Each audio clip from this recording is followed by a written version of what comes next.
Hey everyone, it's Mistborn here, and today this is going to be the first video in a series regarding Atlas. Now, I'm going to ask you to take these videos with a grain of salt because I simply don't have access to Atlas at this moment. It won't be long, the next intake should give us access to Atlas, but this is more to help those that perhaps haven't got access get an idea of how it all works. Now, in this video, I'm going to only be going through the basic information regarding troops and regarding Primarchs. I'll start off with troops. So, as you can see from the illustration in front of us, there's Primarchs and troops. Troops are made by combining hats, as you can see from the little illustration there, hats and gold. Now, gold you can't see on that screen there, but it's essentially another resource. If you go to transfer resources to anyone now, you can see it on there as an option. But hats are basically farmers. You get them passively over time. As you can see, this person gets 1,440 per hour, and it caps out at 8,000. You cash that in with gold in order to get troops. Now, gold you get from attacking something called invader bases, attacking poachers, and from basically attacking gold mines. They all do very similar things. Invader bases are Atlas's experience base. It gives you bonuses to experience, so if you're doing experience bases now, honestly, Atlas ones give you that plus gold.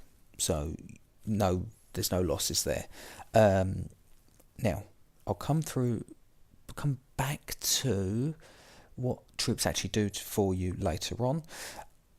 The Cliff Notes version is the more you have, the better, and that's basically it there. I'll run through exactly how it works in another video. Now, next is Primarch. So what is a Primarch? A Primarch is, think of it as your chess piece. You attach troops to this unit, and that unit leads them. That unit you move around and tell it to attack. Each Primarch has their own advantages and disadvantages, and there are a couple of rules. You can have multiple Primarchs, but you can't have more than one of the same. These Primarchs can be leveled up and their skills improved. Now, I'm not going to go through all the nuances and all the stats. The stats are available if you want them, but I'm not going to get that far into it at the moment. So, a Primarch must have troops attached. Basically, if it runs out of troops, it disappears and you have to resummon it. Now, you start off with one Primarch, and that's a fighter. Now, a fighter is your basic Primarch. There's nothing too fancy about it. It's got balanced attack and defense. I'll come back to what that means later on. And it can hold a reasonable amount of troops. Nothing too fancy. It's fairly quick. It's not the fastest in the game, but it's the second fastest.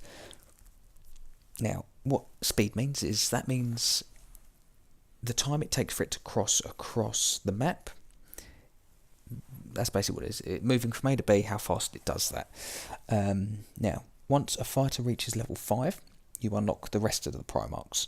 Now, the next one is a destroyer, which is basically the fighter 2.0. There's a couple of differences. The fighter being the quickest summoning Primarch in the game. You can call it very quickly after it's been destroyed, which means it's quite a decent scout. You can essentially send it into an enemy troops, like enemy base, and find out what the defense is like, and it's cost you very little because you can call it back quite easily. Now, a destroyer takes longer to summon. It's got higher attack and defense, and it can hold quite a bit more troops. Again, nothing too crazy, but it takes that little bit longer. It's a little bit slower crossing the map, but not dramatically. Neither of these have any special abilities. I'll come to special abilities in a minute. So, your rushers. I'm not going to go through these now because in order to explain its special ability, it's easier to have spoken about the other ones first, so we'll skip that one for now. Taunters. Taunters they've got not a great level of attack. It's not the worst in the game, but it's not far off. It has a reasonably high defense, not the highest in the game, but not far off. It's got the highest troop capacity in the game. That's important, but again, I'll come back to that in another video.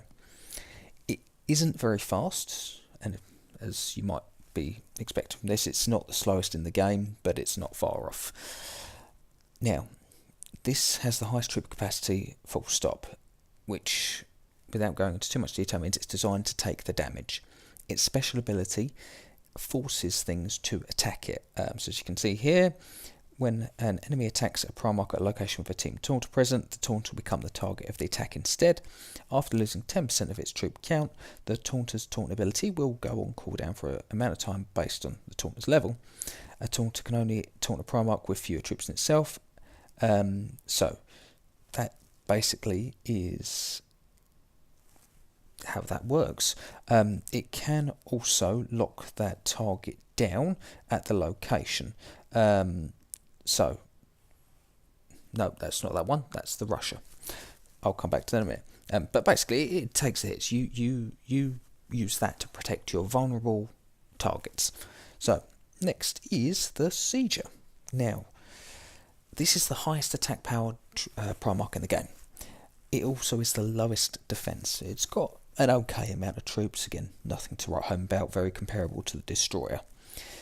So, this is the one you want to hit things. I'll run through attack and defense in a minute, but this is going to be the one you want to send in there with your best flyers to make sure you win, and it will do the most damage if it wins. Now, this has the ability to reduce the strength, reduce the bonuses granted by a fort.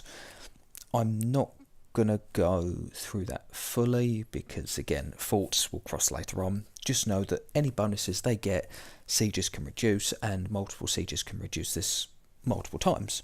The bonus depends on the siege's level. Again, all of these Primarchs can be leveled up to increase their abilities. Now we come back to the Russia. Now this is what I mistook the Taunter for. So this can trap enemy Primarchs at the location. This also disables their abilities for a short period of time, and this duration it depends on the amount of troops in the Primarch's army. Now, let's put it this way. This means that you can use your Russia to stop an enemy Taunter being able to stop your Sieger. And this is where the nuance comes in. You want to balance this. You don't want everyone to be all the same Primarch. You want to balance it. Now, how this all wraps up together.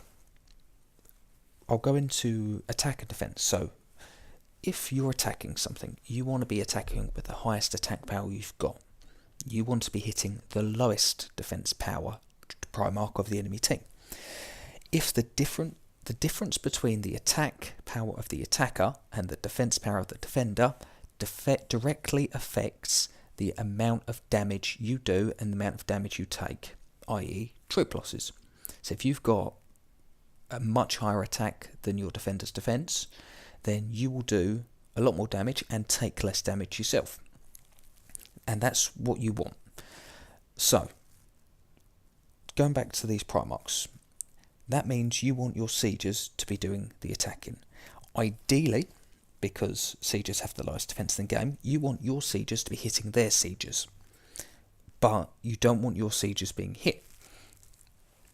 Ideally, you want your Taunters being hit. Less so, but you want your Russias being hit as well, because they've got the highest defense. They're going to take the least damage and deal the most damage in defending. You don't just have to attack in order to win.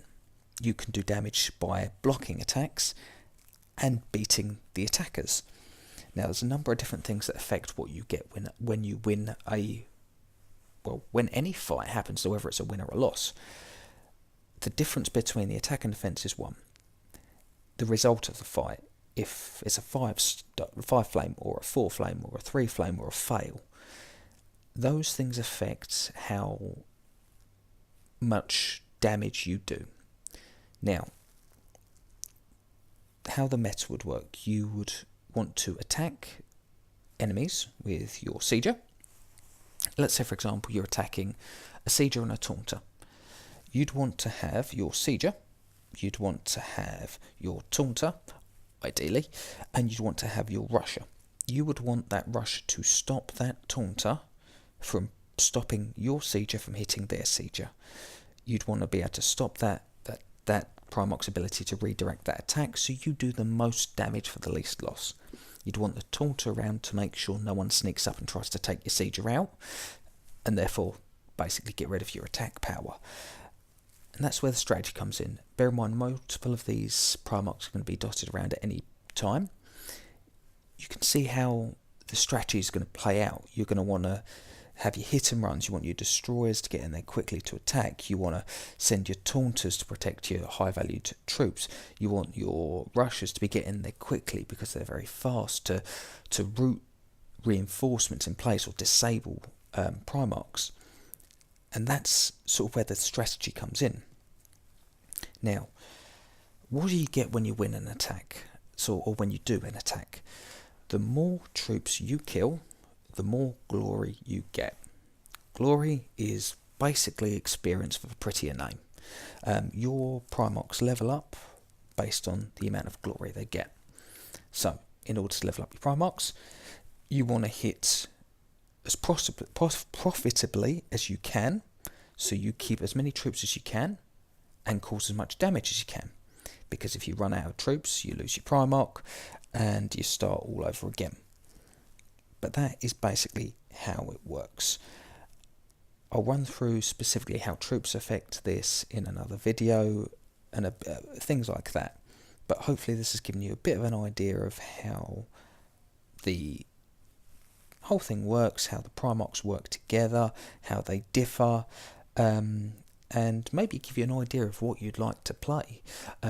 Perhaps you're quite a confident defender. You may want to play something like a taunter, or perhaps you're really confident in your flying and you'd want to play a sieger in order that you feel like you could punch through most defences and win with as few dragons as possible. Perhaps you're a bit of both and you think, you know what, I'd want to play a destroyer so I can sort of fill the gaps in.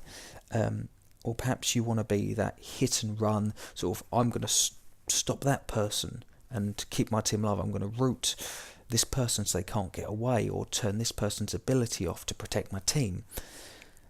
There's a whole bunch of different roles to play, and you're not limited to one. You can play multiple of them. But hopefully that's given you a bit of an idea of some of the strategy, and go from there. Thanks for your time today, guys, and I will see you in the next one.